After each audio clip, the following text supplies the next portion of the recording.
ಕರ್ನಾಟಕ ರಾಜ್ಯ ರೈತ ಸಂಘ ಹಾಗೂ ಹಸಿರು ಸೇನೆ ವತಿಯಿಂದ ಕೋಲಾರ ಜಿಲ್ಲೆಯ ಶ್ರೀನಿವಾಸಪುರ ಪಟ್ಟಣದ ತಾಲೂಕು ಕಚೇರಿ ಹಾಗೂ ಪುರಸಭೆಯ ಮುಂದೆ ಪ್ರತಿಭಟನೆಯನ್ನು ಹಮ್ಮಿಕೊಂಡಿದ್ದು ತಾಲೂಕು ದಂಡಾಧಿಕಾರಿಗಳಿಗೆ ಹಾಗೂ ಪುರಸಭೆ ಅಧ್ಯಕ್ಷರಿಗೆ ಮನವಿ ಪತ್ರವನ್ನು ಸಲ್ಲಿಸಿದರು. ಈ ಸಂದರ್ಭದಲ್ಲಿ ರೈತ ಮುಖಂಡ ಪ್ರಭಾಕರ ಗೌಡ ಮಾತನಾಡಿ, ಪಟ್ಟಣದ ಎಂಜಿ ರಸ್ತೆಯಲ್ಲಿ ಅವರೇಕಾಯಿ ವ್ಯಾಪಾರ ವಹಿವಾಟಿನಿಂದಾಗಿ ತಾಲೂಕು ಆಸ್ಪತ್ರೆಗೆ ಹೋಗಲು ಪ್ರತಿನಿತ್ಯ ವಾಹನ ಸಂಚಾರಕ್ಕೆ ಹಾಗೂ ಶಾಲಾ ವಾಹನಗಳ ಓಡಾಟಕ್ಕೆ, ಸಾರ್ವಜನಿಕರ ಓಡಾಟಕ್ಕೆ ಟ್ರಾಫಿಕ್ನಿಂದಾಗಿ ಬಹಳಷ್ಟು ತೊಂದರೆಯಾಗುತ್ತಿದ್ದು, ಸತತವಾಗಿ 3 ವರ್ಷಗಳಿಂದ ಪೊಲೀಸ್ ಇಲಾಖೆ, ಪುರಸಭೆಗೆ ಹಾಗೂ ತಾಲೂಕು ದಂಡಾಧಿಕಾರಿಗಳಿಗೆ ಮನವಿ ಪತ್ರವನ್ನು ಸಲ್ಲಿಸಿದ್ರೂ ಸಹ ಯಾವುದೇ ಕ್ರಮ ಕೈಗೊಂಡಿಲ್ಲ. ಈಗ ಪುನಃ ಅವರೇಕಾಯಿ ಮಾರುಕಟ್ಟೆಗಳು ಆರಂಭವಾಗಿದ್ದು ಎಂಜಿ ರಸ್ತೆಯಲ್ಲಿಯೇ ವ್ಯಾಪಾರ ವಹಿವಾಟು ಆರಂಭಿಸಿದ್ದಾರೆ. ಕೂಡಲೇ ಪೊಲೀಸ್ ಇಲಾಖೆ, ಪುರಸಭಾ ಅಧಿಕಾರಿಗಳು, ತಾಲೂಕು ದಂಡಾಧಿಕಾರಿಗಳು ಹಾಗೂ ಎಪಿಎಂಸಿ ಅಧಿಕಾರಿಗಳು ಇತ್ತ ಗಮನ ಹರಿಸಿ ಎಪಿಎಂಸಿ ಮಾರುಕಟ್ಟೆಗೆ ವರ್ಗಾವಣೆ ಮಾಡದೆ ಹೋದರೆ ರಸ್ತೆ ತಡೆದು ಉಗ್ರ ಹೋರಾಟ ಮಾಡೋದಾಗಿ ಎಚ್ಚರಿಕೆ ನೀಡಿದರು.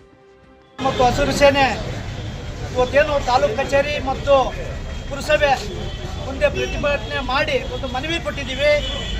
ಆ ಮನವಿ ಏನಂತಂದರೆ, ಸತತವಾಗಿ 3-4 ವರ್ಷಗಳಿಂದ ನಾವು ಅರ್ಜಿಗಳು ಕೊಡ್ತಾನೆ ಇದ್ದೀವಿ. ಏನಂದರೆ MG ಮುಖ್ಯ ರಸ್ತೆಯಲ್ಲಿ, MG ರೋಡ್ ಮುಖ್ಯ ರಸ್ತೆಯಲ್ಲಿ ವಾಹನಗಳು ಓಡಾಡೋದಕ್ಕೆ ಭಾಳ ಅಡಚಣೆ ಆಗಿದೆ. ಅಂದರೆ ಶಾಲಾ ಮಕ್ಕಳದಿರ್ಬೋದು, ಆಂಬುಲೆನ್ಸು, ಸರ್ಕಾರಿ ಆಸ್ಪತ್ರೆ ಆಂಬುಲೆನ್ಸ್ ಇರ್ಬೋದು, ಅಥವಾ ಏನು ನಮ್ಮ ಅಗ್ನಿಶಾಮಕ ದಳ ಇರ್ಬೋದು, ತಹಸೀಲ್ದಾರ್ ಅಧಿಕಾರಿಗಳದಿರ್ಬೋದು, ಹಾಗೂ ಇನ್ಸ್ಪೆಕ್ಟರು ಏನು ಪೊಲೀಸ್ ಇಲಾಖೆದಿರ್ಬೋದು, ಯಾವುದೇ ಒಂದು ವೆಹಿಕಲ್ ಹೋರಾಟ ಮಾಡೋದಕ್ಕೆ ಭಾಳ ಕಷ್ಟಕರವಾಗಿದೆ. ನಾವು ಸತತವಾಗಿ 3 ವರ್ಷಗಳಿಂದ ಇವ್ರಿಗೆಲ್ಲ ಮನವಿ ಕೊಟ್ಟಿದ್ದೀವಿ. ಅದಕ್ಕೆ ಯಾವುದು ಮಾನ್ಯತೆ ಕೊಟ್ಟಿಲ್ಲ. ಅಂತಂದರೆ ಇದರಲ್ಲಿ ಈ 3 ಜನ ಅಧಿಕಾರಿಗಳೇನಾದರೂ ಶಾಮೀಲಾಗಿದ್ದಾರ ಅಂತ ನಮಗೆ ಅನುಮಾನ ಪಟ್ಟಿದೆ. ಆದ್ದರಿಂದ ಈ ಕೂಡಲೇ ಇದನ್ನು ಮಾರ್ಕೆಟ್ಗೆ ಆರಂಭಿಸಿ ಕೃಷಿ ಉನ್ನತ ಮಾರುಕಟ್ಟೆ ಸಮಿತಿಗೆ ವರ್ಗಾವಣೆ ಮಾಡದೇ ಇದ್ದ ಪಕ್ಷದಲ್ಲಿ ಮುಂದಿನ ದಿನಗಳಲ್ಲಿ ಸುಮಾರು 500 ಜನ ಬಂದು ಏನು ಮಾರ್ಕೆಟ್ ಸರ್ಕಲ್ ಇದೆ MG ರೋಡ್, ಅಲ್ಲೇ ಕುಳಿತು ಚಳುವಳಿ ಮಾಡ್ತೀವಿ, ಅಲ್ಲೇ ಪ್ರತಿಭಟನೆ ಮಾಡ್ತೀವಿ. ಇದಕ್ಕೆ ಗಡುವು ಕೊಡೋದಿಲ್ಲ.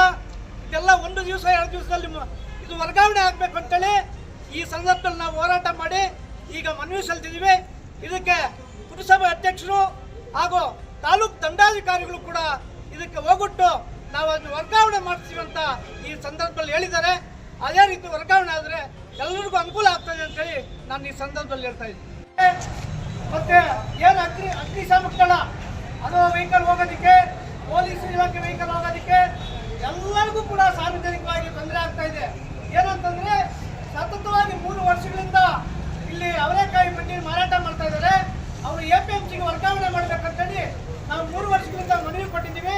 ಈ ವರ್ಷ ಅಂತ ಕಾಲಹರಣ ಮಾಡಿದ್ದಾರೆ. ಅದಕ್ಕೆ ಇವಾಗ ಕಡಾಖಂಡಿತವಾಗಿ ಈ ಸಲ ವರ್ಗಾವಣೆ ಆಗಲೇಬೇಕು ಅಂತೇಳಿ ಹೋರಾಟ ಮಾಡ್ತಾ ಇದ್ದೀವಿ. ಇದು ಸಾರ್ವಜನಿಕರ ಹಿತದೃಷ್ಟಿಯಿಂದ ಹೋರಾಟ ಆಗ್ತಾ ಇದೆ. ಆದ್ರಿಂದ ತಾವು ಏನು ಈ ಪುರಸಭೆ ಮುಖ್ಯಾಧಿಕಾರಿಗಳು ಹಾಗೂ ಅಧ್ಯಕ್ಷರು ಸೇರಿ ಇದಕ್ಕೆ ಸಹಕಾರ